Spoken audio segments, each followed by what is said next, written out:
But more specifically, it's the program, this is a very important point, because this context is often missing. It's the program that was launched by the Biden administration to fly illegal aliens into the country by aircraft. So when you hear about migrant flights, when you hear about illegal aliens being flown into the country, there were other programs too. They had a flying program, they had a free transportation program for hundreds of thousands of illegals at the border that was run out of DHS and funded by FEMA. They had a separate program for UAC, unaccompanied alien children. But when you think about mostly when people are talking about the migrant flights, they're talking about this program, the fly-ins for these illegal aliens. About 500,000 illegal aliens from those 4 countries, particularly in the last 2 years of the Biden administration, were flown directly into American cities and towns. So of course we revoked those, they called it parole for those individuals, amnesty basically, and now of course they're all subject to deportation from the United States. And of course, self-evidently, of course they have to be deported. You can't have a situation where the Biden administration can fly in 500,000 illegal aliens in the last 24 months, and we're having a conversation about, oh, maybe they should get to stay for life. They've been here for 24 months. They were flown into our country illegally, and the good news is the airplanes travel in 2 directions. Next question.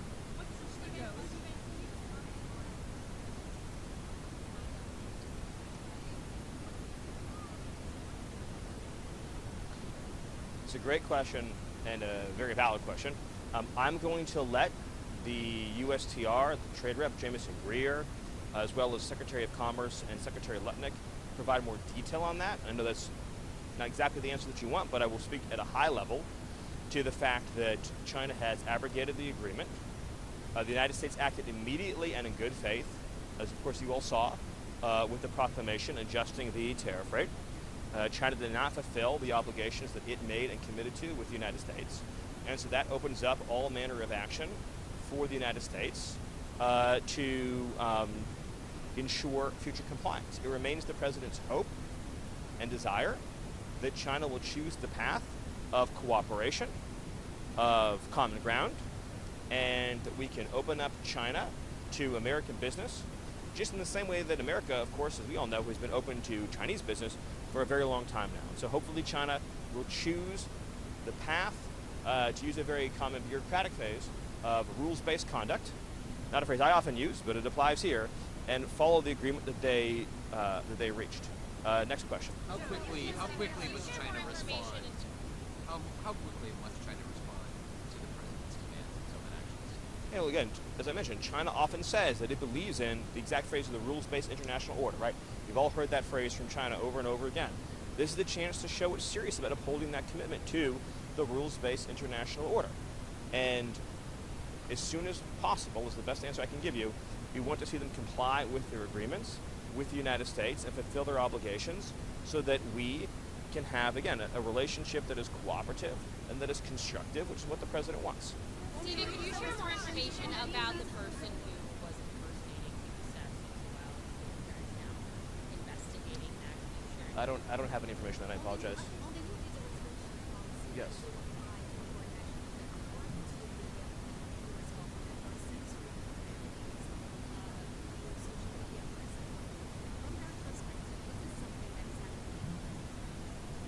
Well, there actually there are examples, for example, in Brazil of fairly significant restrictions that have been imposed on the free speech rights of Americans, but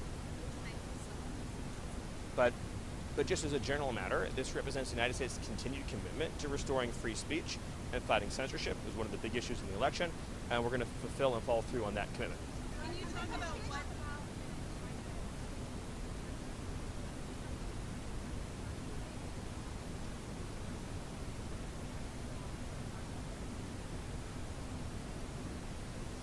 Well, the State Department is putting that in place right now, so I don't want to get ahead of Secretary Rubio in how exactly that's going to be developed. So details to come. But as a general matter, the policy is going to be that we're not going to be awarding visas to individuals who have a risk of being engaged in any form of malign conduct in the United States, which of course would include espionage, theft of trade secrets, theft of technology, or other actions that would degrade the security of our industrial base. At the same time, there's a deeper issue here too. J.D. Vance has spoken about it as well, about that we don't do enough in this country to reward and celebrate American genius. You know, the We, in the 20th century, during a period of very low migration, led the modern world in everything: aviation, space flight, technology, national development, medicine, everything, using our own genius here in this country. And so, of course, we want to have an immigration policy that allows, just as we did during the World War II era, people who have specialized knowledge to be able to contribute to our national economic security. What we can't do is have a system that deprives Americans of an opportunity to contribute to their own country. And we cannot have a policy in America where every citizen of this country, whether looking for a job, whether looking for housing, whether they're looking for a government benefit in a time of need, has to compete with all of planet Earth. Because then you're not a nation anymore. At that point, you're just a world economy. Steve, are you considering taking actions against other universities in addition to Harvard? What does that process look like? Have you been in touch with any of the other schools that we spoke about what they can do to avoid some of the charges? Well, so obviously Harvard has been engaged in the most pernicious conduct of any of the universities. They defied a lawful subpoena from DHS. They're engaged in a pattern and practice of invidious race-based discrimination, illegal gender and sex-based discrimination. They failed to comply with the Supreme Court ruling in Students for Fair Admissions, and just the beginning of the examples of Harvard's perfidy and unlawful conduct. But the administration is, as you know, looking back to our very first executive orders, is going through a compliance process with all of America's institutions of higher learning and K through 12 to ensure rigorous compliance with our nation's civil rights laws, in particular Title VI and VII and Title IX. So that's protections against racial discrimination and protections against sex-based discrimination. And so if a university, for example, is discriminating against white men, or is discriminating against Asians, or is discriminating against Indians, or is discriminating against people for being straight, or is discriminating against, say, a girl or a woman in the K through 12 and a girl, a woman in the collegiate context, for in sports or in access to private facilities, all of that conduct is unlawful, and all of it will have to be addressed with the appropriate remedy. Did this White House have concern about drug use by Elon Musk? The drugs that we're concerned about are the drugs pouring across our southern border. Next question.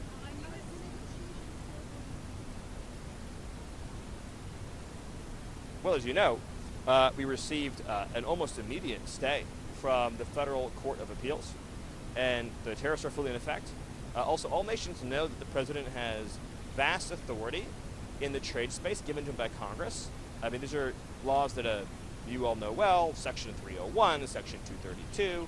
There are numerous statutes that give the president authority to conduct trade, because trade is a core element of national security and foreign policy. It's why the Congress has given the president those authorities. So nations all around the world understand that they are required to continue these negotiations with the United States in order to avoid tariffs. And they all understand that. Could you talk about Elon Musk? Oh, sorry, behind you, yes. There's a question behind you. Yep, sorry. He went like a little bit for like 5 seconds. Yeah, sorry, go ahead.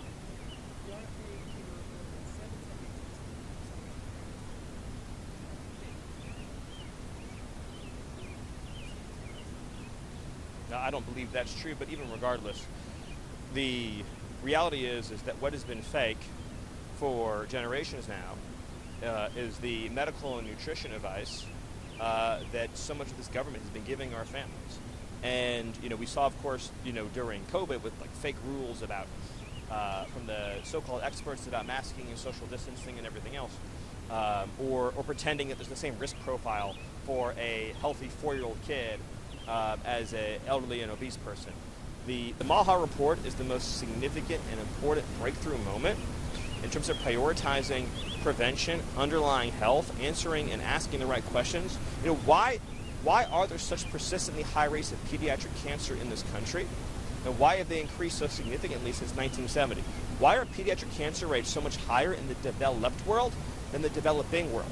Why do you even have a concept called diseases of civilization? I think you've all heard that concept before, right? Where in the most developed countries, you have such high incidences of cancer, of immunological disorders, right? In other words, things like celiac disease, food allergies, eczema, psoriasis, gut disorders, you have so many quality of life disorders that can actually be crippling and debilitating, right? In other words, some of these disorders can completely degrade in the person's entire quality of life permanently with no known cures. They can treat these things with, like Crohn's disease, for example. They can treat these things with steroids. They can try to mitigate the symptoms, but there's no path out for millions of Americans. What is causing young babies in this country to have these crippling allergic reactions or immune systems that don't fire properly? They underreact to certain illnesses. They overreact to other illnesses. And we don't see these same things in the natural world, in other primates. And so the report, which took just such extraordinary courage, and I'm so grateful to Bobby, in talking about the chemical load in our society, the chemical load that a child accrues from the day they're born, in terms of everything they touch and interact with in the world, the complete denuding of our food supply, in other words, the eradication of all living things, all natural things from our food supply in the form of these ultra-processed foods, so that children are living a life where they're not having access to anything natural, they're not having access to anything that's healthy. Everything they do have is loaded up with insane amounts of sugar. For years, I still think it's the case. If you went to like a store and looked at baby food, it's filled with sugar. Why are people putting sugar into baby food? And how many children's snacks, right, are filled with dyes, artificial ingredients, and massive amounts of sugar? What is this doing to a young body from the day they're born? Combined again with all the chemical exposures, the incredibly accelerated growth and compression of the overall vaccine schedule from even when I was a kid. Parents have questions. They want to know, again, why do their kids have these chronic health conditions? Why do they go to the hospital when they're sick? Instead of just, in other words, they have like a common cold. Why is it sending them to the hospital? Why is their immune system firing wrong? Why is it that foods that people have eaten for thousands of years are suddenly causing these crippling allergies in children? Why is it are these high and persistent rates of obesity that is no precedent in history amongst our young people? What are the effects and the cost to our healthcare system over time when you have these high rates of chronic illnesses, heart disease, obesity, lung disease, asthma? Like, what are the effects of these on a society, both financially, personally, quality of life? Why is it that a person from the developing world has a lower cancer rate than an American does? I mean, on average, right? But within a single generation, their family has the exact same cancer rate, likelihood of getting cancer, as the American population. These are questions that no one has wanted to ask or explore or assess, and thank God that Bobby is doing so. I have time for one last question.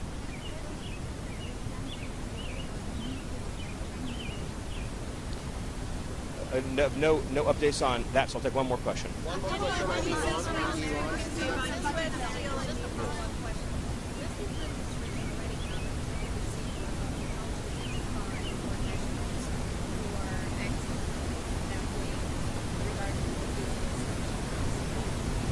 Yes, so I would just say that, yes, so the State Department, under the leadership of Secretary Rubio, is putting in place a system to ensure that anyone who enters this country, but particularly for longer-term immigration benefits, things that have a pathway to a green card or a pathway to citizenship, right, the holy grail of the U.S. immigration system, putting in place a protocol, both in terms of the interview process, the documentary process, the social media process, of making sure that anybody that is admitted to this country, and again in particular for these longer-term benefits, is somebody that is going to be supportive of our values, of our way of life, that's going to assimilate, that's going to integrate into our national culture, that's going to be financially self-sufficient. But you should never have harmful migration, ever. There should never be a case where somebody's coming to this country who has a negative view about America, about the West, about our civilization, isn't going to be able to pay their own way, is going to have a hostile attitude about the way we live in this country. Like, why would any society, why would any civilization that actually wants to preserve itself allow for any migration that is negative to the country as a whole? And so I applaud Secretary Rubio for taking the steps he needs to make sure that America delivers for Americans. Thank you.